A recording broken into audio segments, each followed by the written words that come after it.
현재 전해지고 있는 판소리는 5개입니다. 춘향가, 심청가, 수궁가, 흥보가, 그리고 적벽가. 이걸 합쳐서 판소리 5바탕이라고 하죠. 그러니까 바탕은 판소리 한 편이라는 의미고요. 이것을 바탕 혹은 마당이라는 말로 표현하기도 합니다. 사실은 더 많은 판소리가 있었다고 합니다. 변강쇠 타령, 무수기 타령, 강릉 매화 타령, 옹고집 타령, 장기 타령, 배비장 타령, 수경 낭자전, 그리고 가짜 신선 타령이 있었는데요. 안타깝게도 이 소리들은 현대에는 전해지지 않고 있습니다. 판소리는 이렇게 세월의 흐름 속에서 만들어지거나 또 사라지기도 했는데요. 판소리 중에 가장 먼저 만들어진 것은 춘향가일 것이라고 하죠. 이 춘향가 중에 한 대목을 감상해 보시겠습니다. 판소리 춘향가 중에 사랑가, 김정훈의 목소리로 만나보시죠. 그때요 춘향모가 향단이 달리고 건넌방으로 건너가고 춘향과 도련님 단둘이 앉았으니 그 일이 어찌 될 일이냐. 이날 밤 정담이야 서불진해요 엄불진해로다. 하루 가고 이틀 가고 5, 6일이 지내가니 나이 어린 사람들이 부끄러움은 훨씬 멀리 가고 정만 답속 들어 하루는 안고 누워 둥글면서 사랑가로 즐겨보는디 반접정산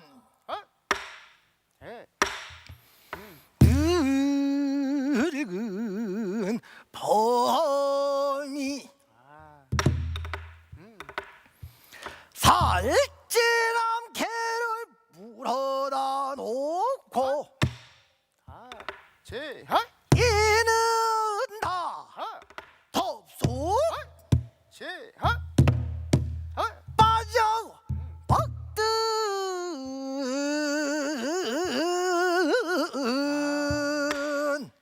보다고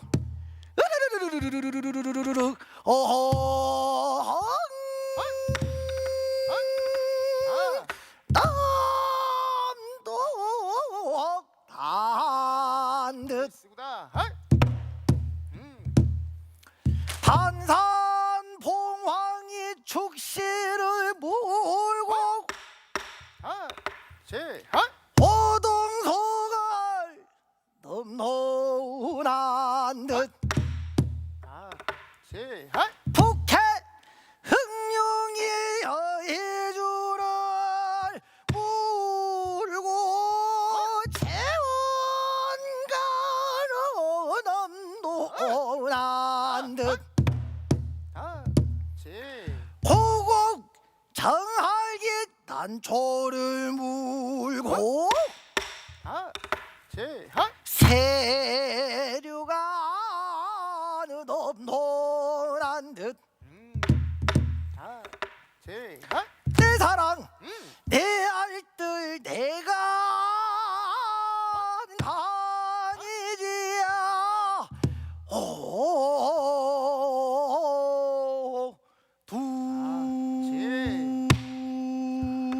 둥둥 네가 내 사랑이지야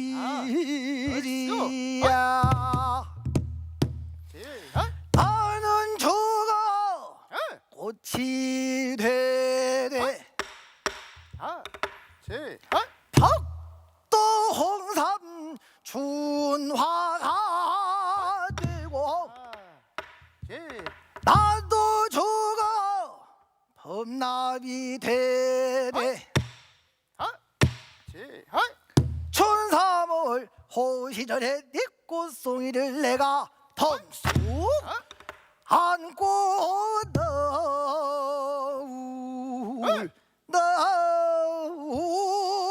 춤추가 들면 네가 나리인 줄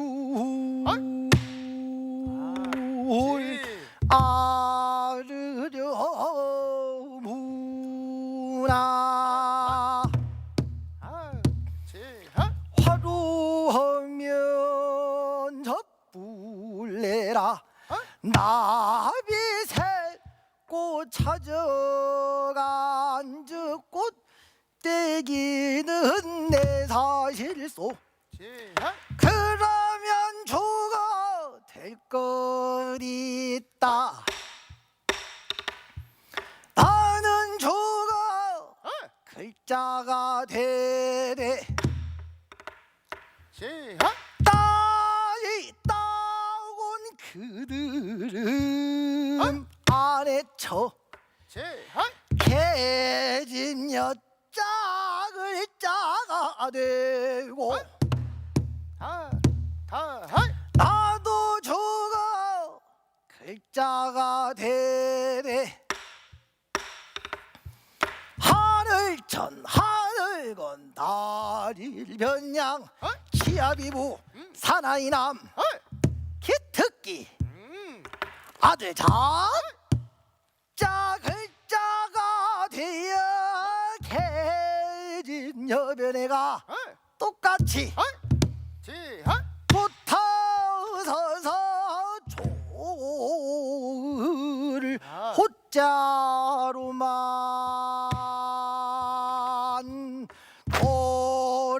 도라를 보자.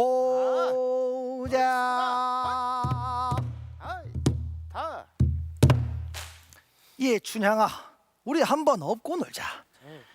아이고 부끄러워서 어찌 업고 논단 말이오. 건넌방 어머니가 아시면 어떻게 하시려고 그러시오. 너희 어머니는 소시적 이보다 훨씬 더 했다고 하더라. 잔말 말고 업고 놀자. 이리 오너라 업고 놀자. 이리 오너라 업고 놀자. 사랑 사랑 사랑 내 사랑이야. 사랑이로구나 내 사랑이야. 이내 사랑이로다. 매도 내 사랑아. 네가 무엇을 먹으려느냐. 네가 무엇을 먹으려느냐.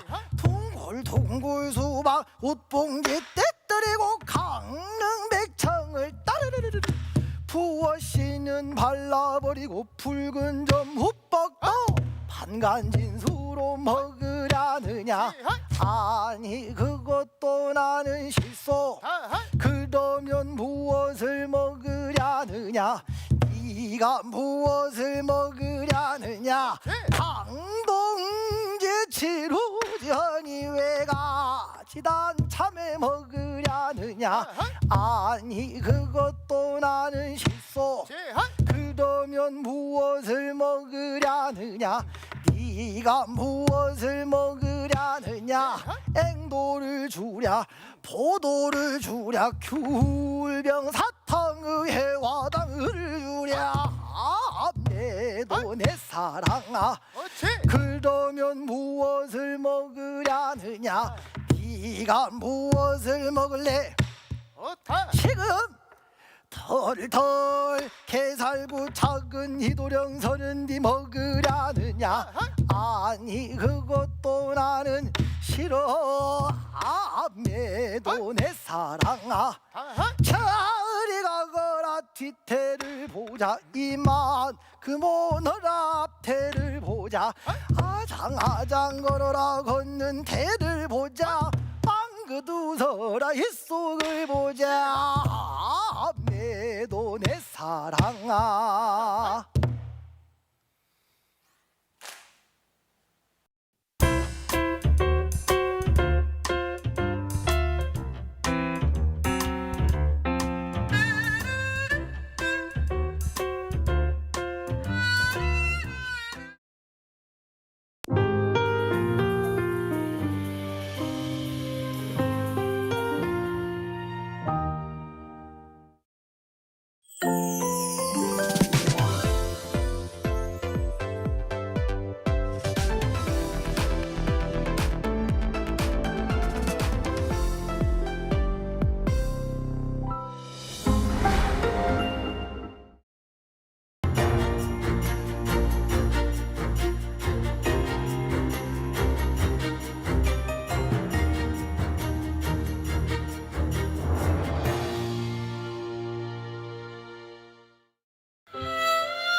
해금은 두 줄로 된 한 악기인데 저도 처음에 시작하게 된 거는 그 두 줄에서 너무 다양한 소리가 나오는 게 너무 신기했고 일단 해금이 되게 사람의 목소리랑 좀 비슷하다고 많이들 하세요. 줄을 눌러서 이렇게 음을 계속 왔다 갔다 진동하는 그런 형태를 띠고 있다 보니까 애절하다라고 많이 말씀을 해주시는 것 같아요.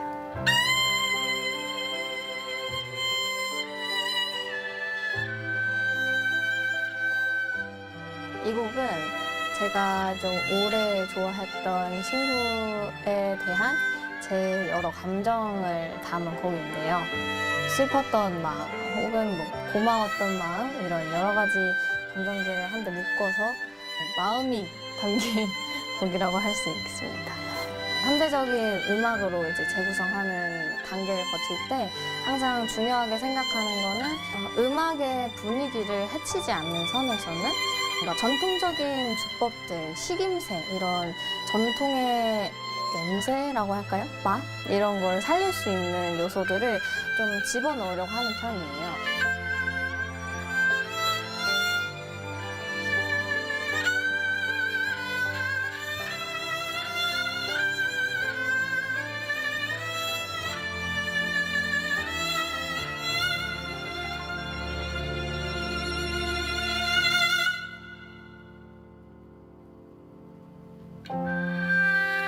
저는 요새 연주하면서도 스스로가 마음도 편하고 몸도 편안한 음악들을 좀 자주 들려드리고 싶다. 제가 음악으로 위로받았던 것처럼 제가 하는 음악들로 여러분들이 좀 위로받을 수 있는 순간이 있었으면 좋겠다. 그런 무대를 만들려고 노력해야겠다라는 생각을 했던 것 같습니다. Held its first debate over the weekend. The economy is expected to expand 2.5% this year. Boosting Korea's ties with its global partners on the sidelines of the State Pursuing Summit. A massive drone attack on Ukraine overnight on Monday and Tuesday.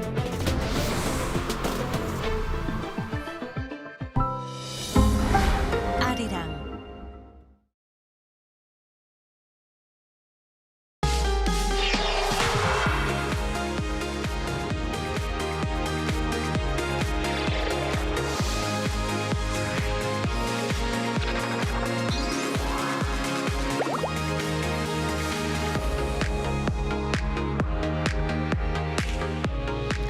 환영합니다.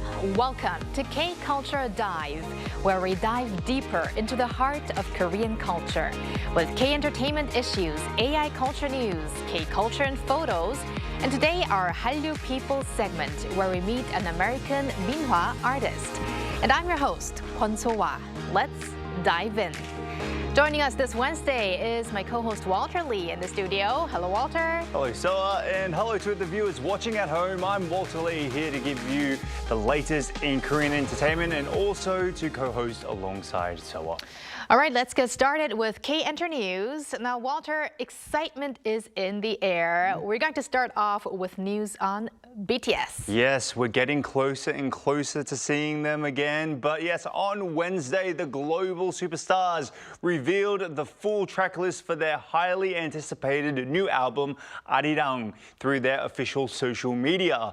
Now, the 14-track album is led by the powerful main song, Swim, and also includes other songs such as Normal, FYA, Body to Body, and etc. There are so many, check it out. Now, according to Big Hit Music, Arirang captures BTS's true identity and the emotions they've built throughout their incredible journey so far. Now, the group flew to Los Angeles last summer for special songwriting sessions, teaming up with hitmakers such as Diplo and also Ryan Tedder. Now, just one day after the album drop, BTS will meet with fans in person with a massive free comeback concert, BTS The Comeback Live Arirang, set to take place around Gwanghwamun Square in Seoul. And for the fans around the world who can't be in Korea at the time, this will all be streamed upon on Netflix. And even for Koreans who can't be there That's at true. the concert. Yes. And Walter, but looking through through that list, I couldn't spot Arirang. So it looks like the album title is Arirang, but they do not have a track called Arirang. Interesting. Unfortunately, no, because then we could use it for our intro track, I think.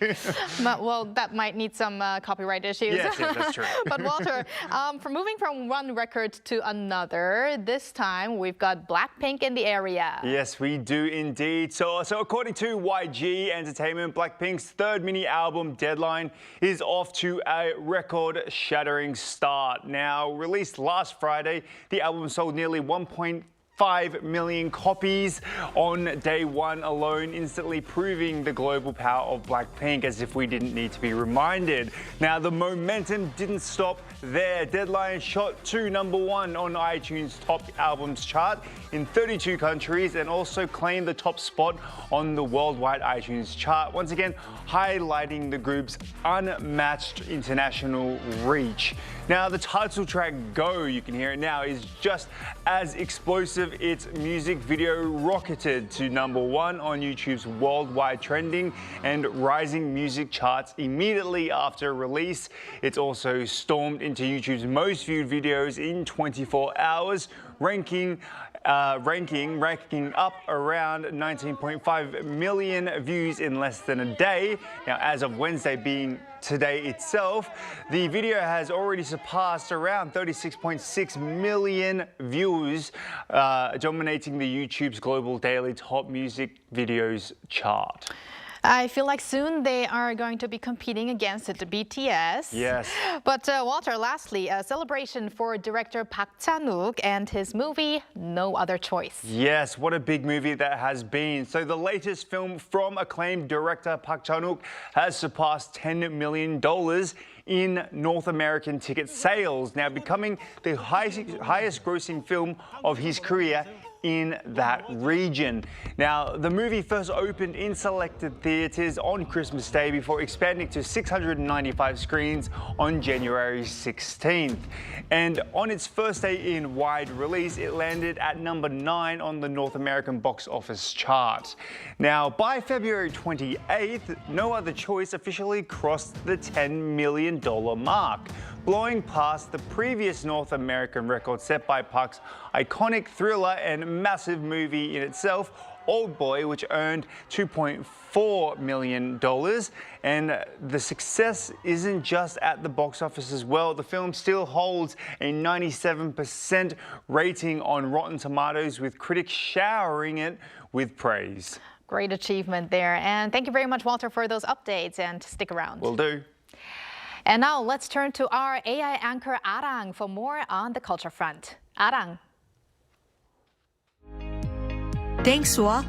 Here's your AI guide to the latest cultural headlines from Korea. Let's begin with our top story.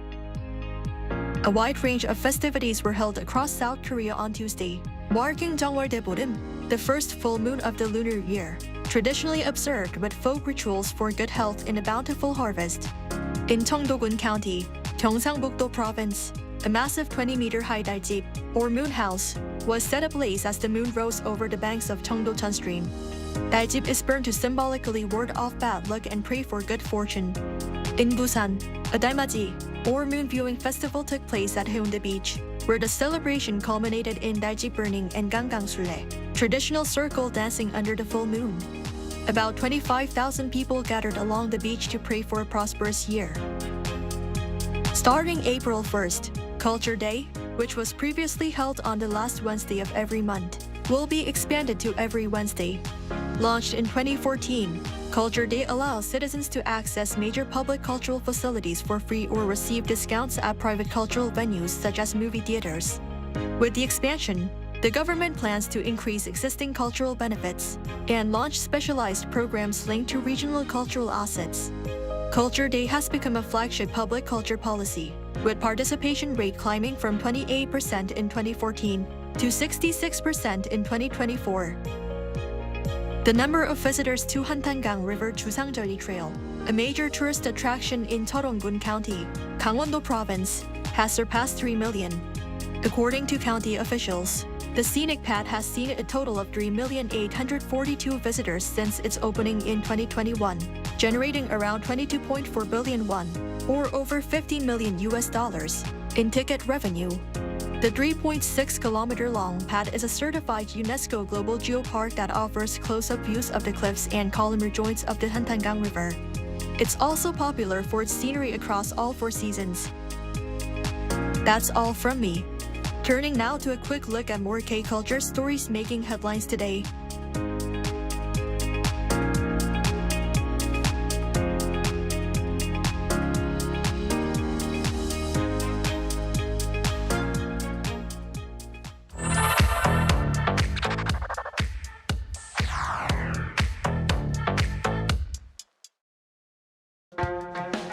Through a single photo at a time, we take a closer look at culture in Korea.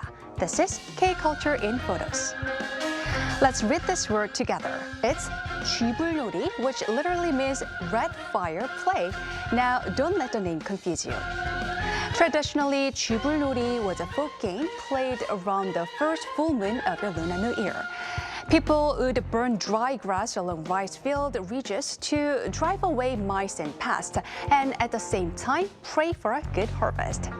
The fire tradition is similar to another seasonal ritual called 달집 태우기, where a large straw mound is set ablaze under the full moon to wish for good fortune.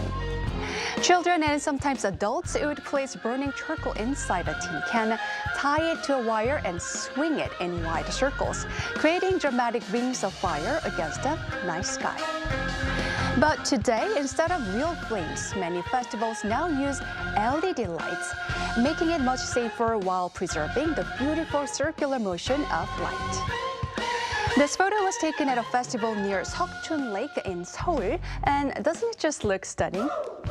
쥐불놀이 is more than just a game. It reflects Korea's agricultural roots, where even play was connected to survival, nature, and hope for the rest of the year. Next, we turn to 부채춤, or the Korean fan dance.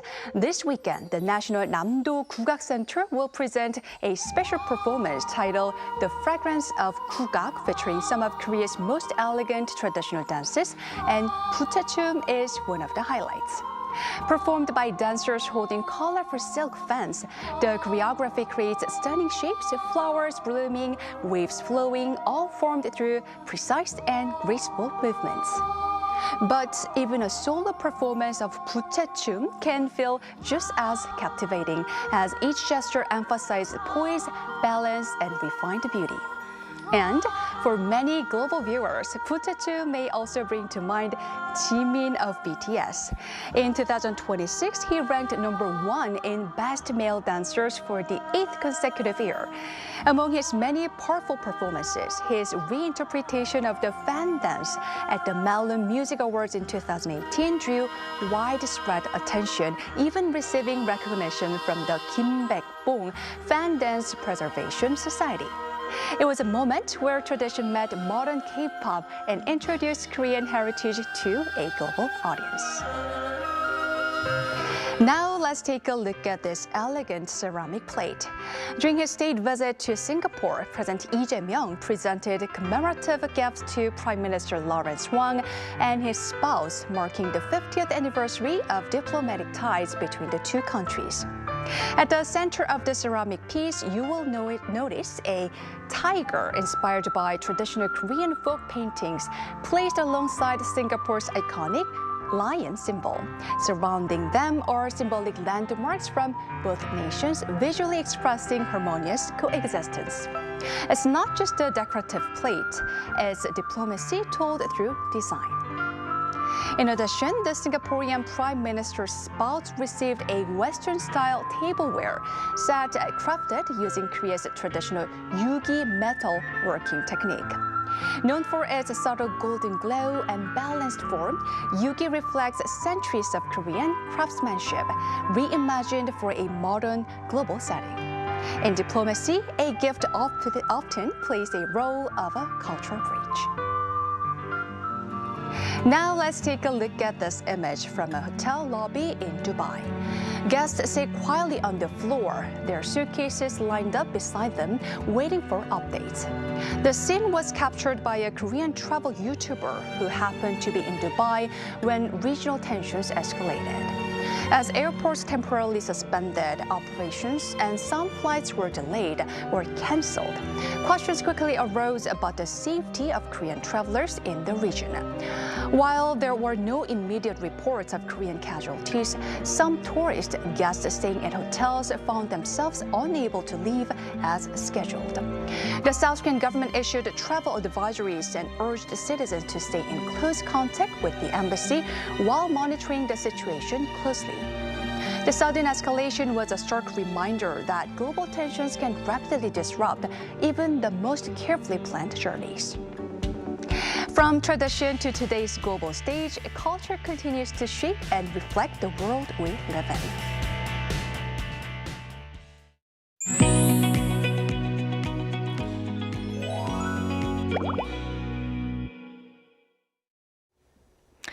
Have you ever heard of minhwa? Minhwa refers to Korean folk painting or Korean folk art back from the Joseon era.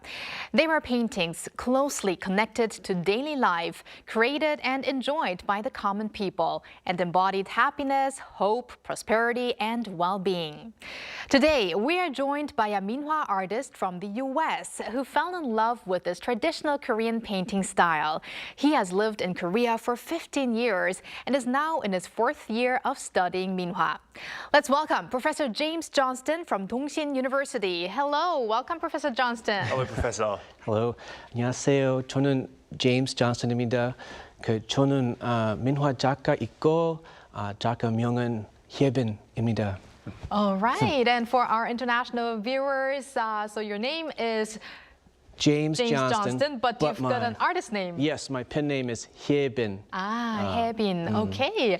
All right. Can you tell us a little bit about that? Why your artist name is Hye-bin? Actually, my wife and my mother-in-law helped pick it out. They looked in the fortune-telling book and picked the most lucky name, or the luckiest name for me. Oh, wonderful. All right, so Professor Johnston, first and foremost, what brought you to Korea? You've been here for more than 10 years, 15 years, I guess. Well, I finished my Peace Corps service in Turkmenistan, and some of my colleagues came to Korea, and so I wanted to just continue my adventures, so I followed them here. And first I lived in Ulsan, then Busan, and that's where I met my wife. And after that, we got married and moved to Naju, and I've been here since. Wow, wonderful places. Yeah. Yes, usually people go straight to Seoul, but you Right. decided to go to the other places in Korea, which is great. But you are a literature professor from Texas. Now, literature is also an art, but what was the decisive turning point that led you to become fascinated with traditional Korean art? There wasn't really a decisive moment. I've always loved Korean art, but there was, if I had to pick something, it would be a visit my wife and I had to the Gangjin Minhwa Museum. And the curator was just super friendly, and she talked in Korean very, very slowly for me so I could understand. And she just explained everything. I had a million questions, and it was just kind of an eye-opening experience for me. Yeah.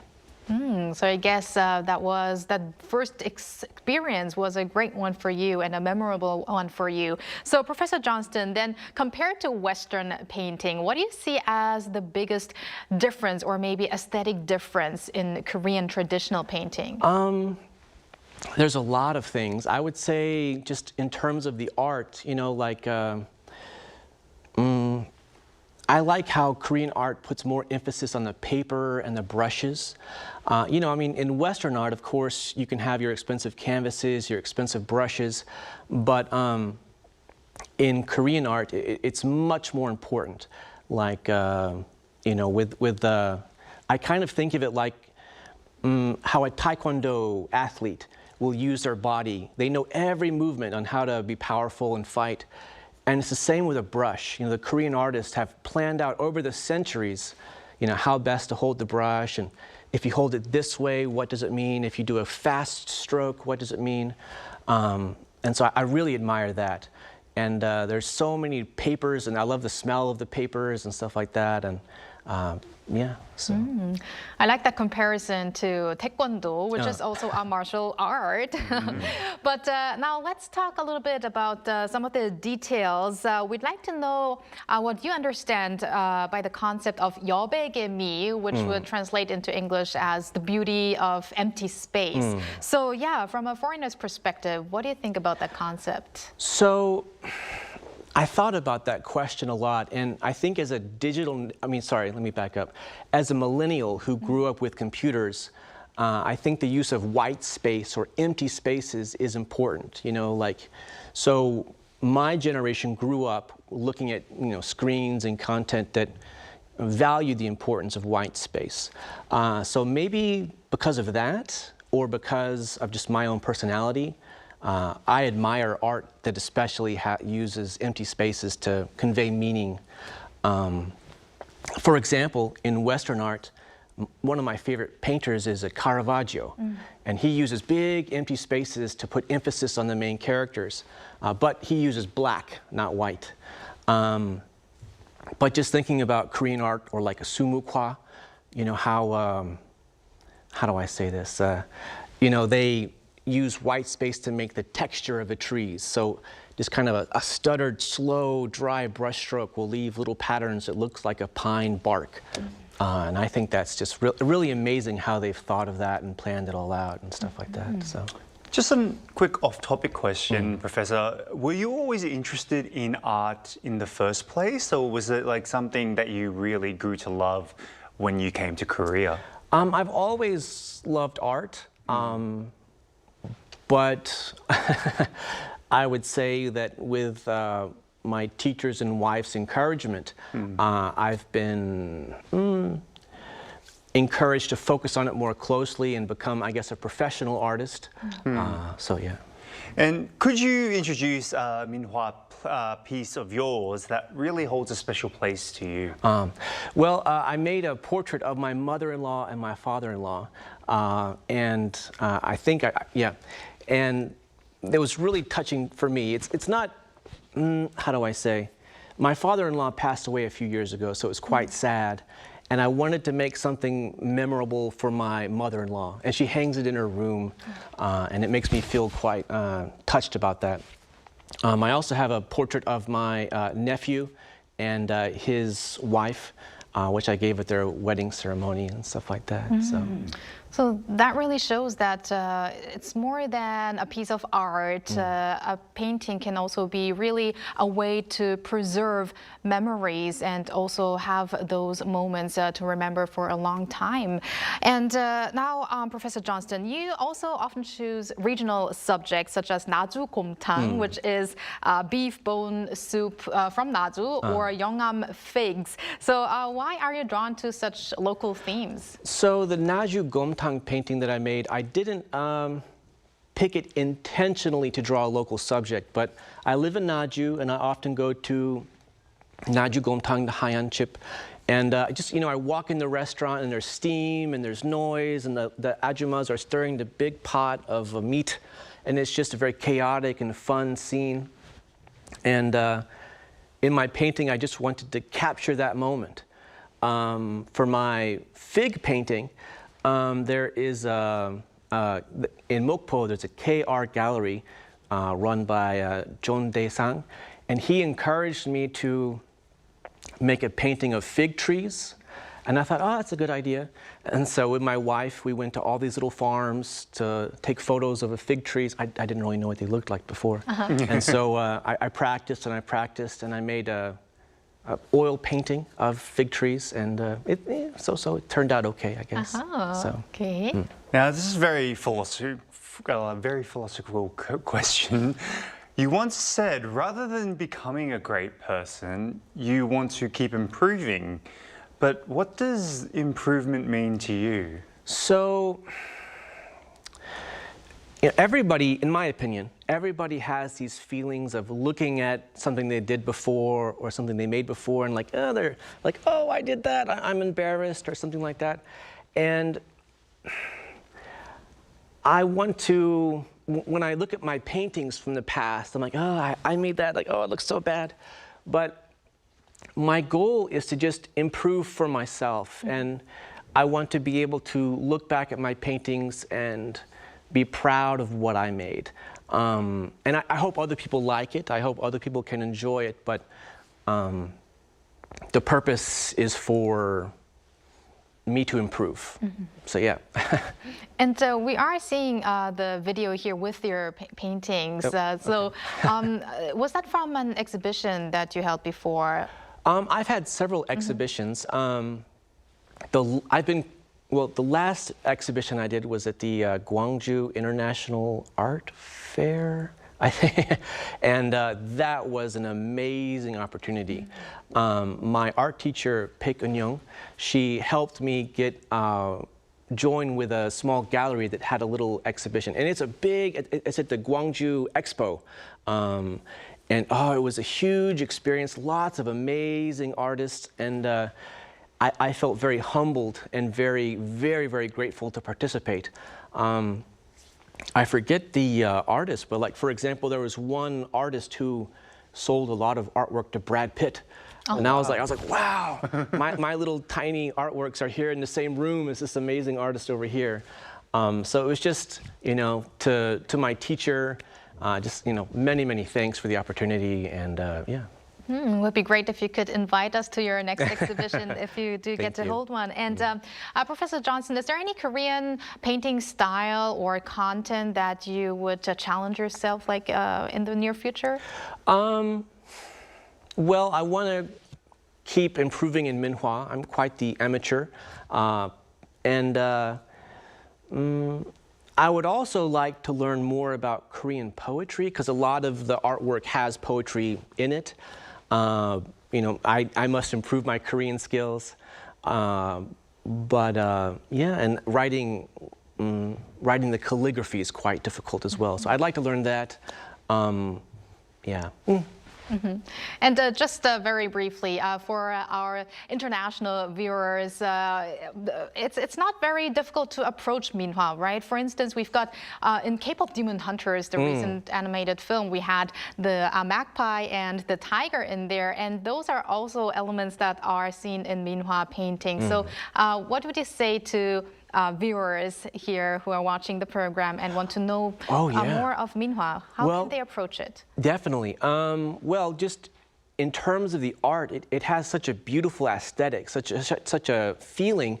And I've seen lots of, I guess, commercial coloring books where they can practice the minhwa themselves. Yeah, I think with all of it, it has so much meaning behind everything. And so I think in addition to kind of experiencing the coloring books and stuff like that, read about what the magpie and the tiger mean, or what the fish jumping out of the water means and stuff like that. So it's so beautiful, and I really do love minhwa. So I think that's going to spark more of that interest in Korean traditional painting. And thank you very much, Professor Johnston, for sharing your story with us today. Thank you. Thank you. And thank you, Walter. As always, we're going to have you back here later this week. Yes, see you later. Thanks for watching and your interest in everything K-culture. Here's a quick note to our viewers. Arirang TV is celebrating its 30th anniversary with a special global viewer event, My Arirang Story. Share your experience with Arirang TV and what it has meant to you through a photo or video. Submit your story by March 8, 2026, and selected entries will receive BTS's 5th album, Arirang. Visit www.arirang.com for more details, and we can't wait to hear from you. Also, tune in again to K-Culture Dive tomorrow, 2 p.m. Korea time.